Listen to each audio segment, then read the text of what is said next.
மானஸ் பக்கங்கள். Hi friends, இது மாலிகாவின் கேளுங்க கதை கேளுங்க. மானஸ் எழுதிய கை சேர்ந்த மாற்றான் மலரை அத்தியாயம் 18.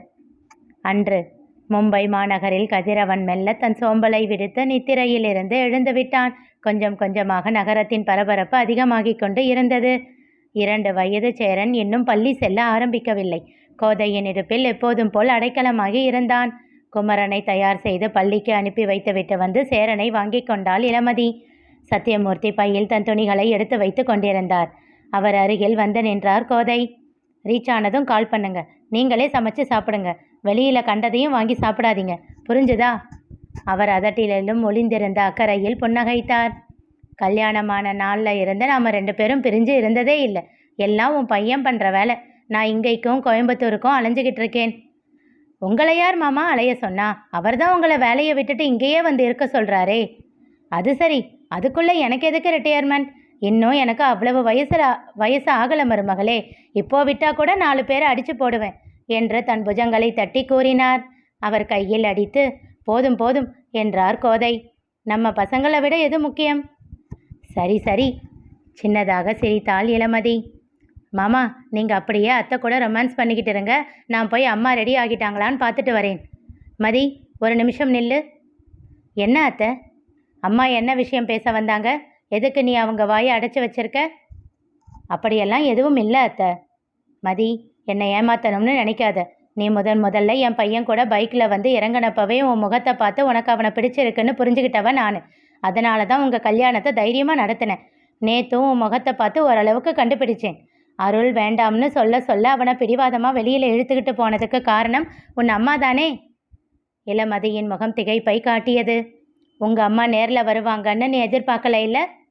அவள் அமைதியாக இருந்தாள். அவள் அருகில் நெருங்கி வந்து அவள் தோளை தொட்டார். சொல்லு, என்ன விஷயம்? ஏதாச்சும் பிரச்சனையா? இல்லத்த, அப்படின்ற பதில் மட்டும் எனக்கு வேண்டாம். அது வந்து உங்கள் பையன்கிட்ட பேச போகிறதா சொன்னாங்க. அதனால தான் அவரை கூட்டிக்கிட்டு வெளியே போனேன். நாங்கள் அவுட்டிங்கில் இருக்கோம்னு தெரிஞ்சால் டிஸ்டர்ப் பண்ண மாட்டாங்கன்னு அப்படி பண்ணேன். மெல்லிய குரலில் கூறினாள். அருள்கிட்ட என்ன பேசணும்? அவள் அமைதியாக இருந்தாள். இங்கே பாரு, அத்தை எப்பவும் உனக்கு தானே சப்போர்ட் பண்ணுவேன். உன் விருப்பத்துக்கு எதிராக இது வரைக்கும் ஏதாச்சும் பண்ணியிருக்கேனா? இடம் வளமாக தலையசைத்தாள். அப்புறம் என்ன சொல்லு. 3வது குழந்தை வேண்டாம், அபார்ட் பண்ண சொல்கிறாங்க. திகைத்தார் கோதை. ஏன்? என் உடம்பு தாங்காதுன்னு அம்மா நினைக்கிறாங்க. எனக்கு சின்ன வயசில் அனீமியா இருந்து அதுக்கப்புறம் ட்ரீட்மெண்ட் பண்ணி சரி பண்ணாங்க. இப்போது 2 குழந்தைக்கும் ஹீமோக்ளோபின் குறைஞ்சு கஷ்டப்பட்டேன்ல. அடுத்த குழந்தைக்கும் பிரச்சனை இன்னும் அதிகமாச்சுன்னா என்ன பண்ணுறதுன்னு பயப்படுறாங்க. இது விஷயமா அழகுக்கிட்ட பேசணும்னு சொன்னாங்க. அவர்கிட்ட சொன்னால் அவரும் பயந்துக்கிட்டு குழந்தை வேண்டாம்னு சொல்லுவார். அதனால தான் என்றால் தயங்கியபடி.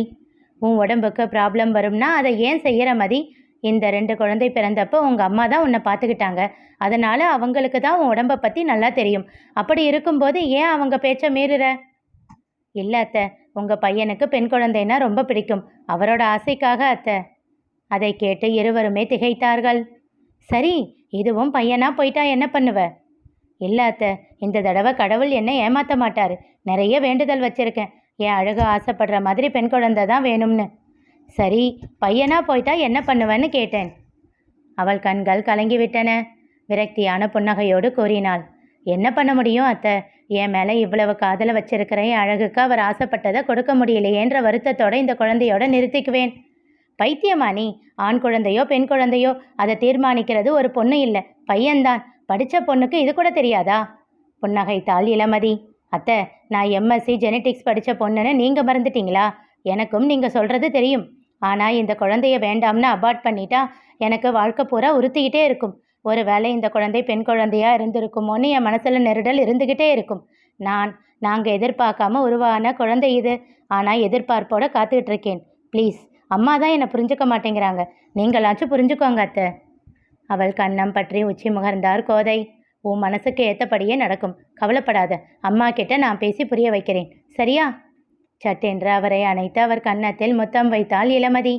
தேங்க்ஸ் அத்தை என்றாள் சந்தோஷமாக. பொம்மைகளோடு விளையாடி கொண்டிருந்த சேரனை தூக்கி கொண்டு மனோன்மணியை காணச் சென்றாள். அவரோ அவளை முறைத்து கொண்டு இருந்தார். அம்மா ப்ளீஸ். கல்யாணத்துக்கு அப்புறம் உன் பிடிவாதம் ரொம்ப அதிகமாக ஆயிடுச்சு மதி. அம்மா, இது வரைக்கும் நீ சொன்னது எல்லாத்தையும் கேட்டிருக்கேன் இல்லை, இந்த ஒரு விஷயம் மட்டும் எனக்காக விட்டு கொடுமா. என் மனசு ஏதோ வேண்டாம் வேண்டாம்னு சொல்லிக்கிட்டு இருக்கு. ஆனாலும் உனக்காக இதுக்கு ஒத்துக்கிறேன். ஆனால் நீ எனக்கு ஒரு ப்ராமிஸ் பண்ணி கொடு. இந்த குழந்தைக்கு அப்புறம் நீயோ மாப்பிள்ளையோ யாராச்சும் ஒருத்தர் ஃபேமிலி பிளானிங் பண்ணிக்கணும். ஓகேம்மா, ஓகே ஓகே.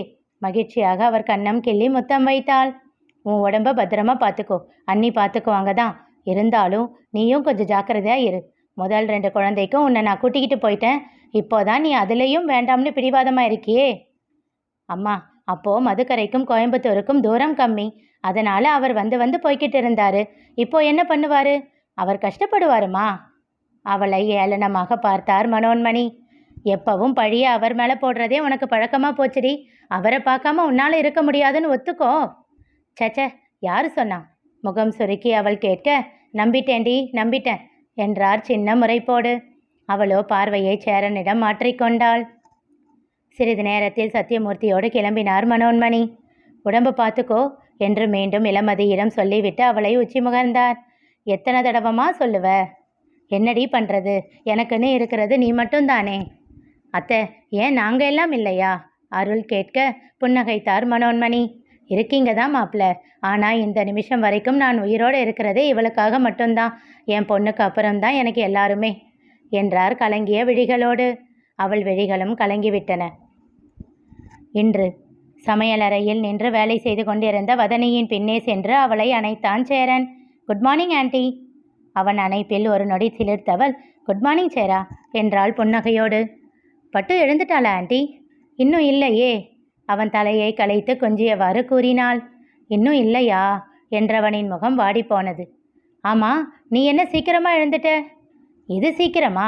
இன்னும் 1 ஹவரில் வேன் வந்துடும். ஓ அப்படியா? ஆமாம், நீங்கள் என்ன பண்ணிக்கிட்டு இருக்கீங்க? பட்டுவுக்கு சத்து மாவு கஞ்சி ரெடி பண்ணிக்கிட்டு இருக்கேன். ஓ, இதை சாப்பிட்டா ஸ்ட்ரென்த்து வருமா? அப்போது பட்டுவுக்கு தினமும் கொடுப்பீங்களா?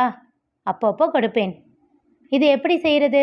எங்கள் தாத்தாவுக்கும் சொல்லி கொடுக்குறீங்களா? அதை கேட்டு சிரித்தாள் வதனி. அதுக்கு என்ன, சொல்லி கொடுத்துட்டா போச்சு என்றவாறே வந்தாள் காயத்ரி. Good morning ma'am. அது என்னடா அவங்க மட்டும் ஆண்டி, நான் மேமா? அவங்க நம்ம ஸ்கூலில் ஒர்க் பண்ணலையே, அதனால தான். அப்பா, என்ன அறிவுடா உனக்கு? அவனை நெட்டி முறித்து சிரித்தாள் காயத்ரி. அறிவா? வாய் வாய் என்றவாறே வந்தான் நிலவன். அவன் தோளில் மாட்டிய பையோடு வந்திருப்பதை கண்டு, மாமா ஊருக்கு கிளம்பிட்டீங்களா என்றான் சேரன். என்று புன்னகைத்தான். அக்கா, போயிட்டு வரேன். பட்டுவ ஸ்கூலில் சேர்த்துட்டு கால் பண்ணு. சரிடா. அருள் அலுவலகத்திற்கு கிளம்பி தன் பைக்கில் கேட்டை விட்டு வெளியில் வர சிறிது தூரம் தள்ளி வதனியும் இளவரசியும் நின்றிருப்பதை கண்டான். தானாக அவன் பைக் அவர்கள் அருகில் சென்று நின்றது. அவனை கண்டு ஹாய் அங்கிள் என்றாள் இளவரசி. ஹாய் பட்டு என்று புன்னகையோடு சொல்லிவிட்டு, என்ன பண்ணுறீங்க இங்கே என்றான் வதனியிடம். ஆட்டோவுக்காக வெயிட் பண்ணிக்கிட்டு இருக்கோம், ஒன்று கூட வரல. பீக்கா வரல? எங்கே போகணும்? தன் செல்போனில் காயத்ரி அனுப்பியிருந்த அட்ரஸை காட்டினாள் வதனி. Rain Drop Montessori. ஓ, பட்டுவுக்கு ஸ்கூலா? எங்கள் பக்கத்தில் தான் இருக்குது. நீங்கள் பஸ்லையும் போக முடியாது. தாடையை தேய்த்தவாறு சாலையின் இருபுறமும் திரும்பி திரும்பி பார்த்தான். சில நிமிடங்கள் கழிந்து, ஆட்டோ கிடைக்கிறது கொஞ்சம் கஷ்டம்தான். வாங்க, நானே உங்கள் 2 பேரையும் அங்கே ட்ராப் பண்ணிட்டு போகிறேன். நீங்கள் வர்றப்போ ஆட்டோ பிடிச்சு வந்துடுங்க. அந்த டைமில் ஆட்டோ ஈஸியாக கிடைக்கும் என்றான். தயக்கமாக யோசித்தாள் வதனி. யோசிக்காதீங்க, வாங்க. ரொம்ப நேரம் இப்படி நின்றுக்கிட்டே இருந்தால் பாப்பாவுக்கு கால் வலிக்கும் இல்லை? அதன் பிறகு அவள் யோசிக்கவில்லை. சரி என்றாள். இளவரசியை தூக்கி முன்னால் அமர வைத்து கொண்டான். வதனி அவன் பின்னால் ஏறி அமர்ந்து கொள்ள அந்த பள்ளியில் சென்று அவர்களை இறக்கிவிட்டான். தேங்க்ஸ் என்றாள். இட்ஸ் ஓகே, இது நல்ல ஸ்கூல் தான். வேன் கூட நம்ம காம்பவுண்டுக்கே வருது. இல்லைன்னா பெட்டர், உங்ககிட்ட 2 வீலர் இருக்குன்னா அதை வரவழைச்சிக்கோங்க. பட்டுவை நீங்களே கூட்டிகிட்டு வந்து விட்டுட்டு கூட்டிகிட்டு போகலாம், சரியா? புன்னகையோடு சொல்லிவிட்டு கிளம்ப போக, ஹேய் வதனி குரல் கேட்டு இருவரும் திரும்பி பார்த்தார்கள். அந்த பெண்ணை கண்டு ஒரு நொடி திகைத்தாள் வதனி. யார் அந்த பெண்? தெரிந்து கொள்ள தொடர்ந்து கேளுங்க, கதை கேளுங்க. மீண்டும் சந்திப்போம்.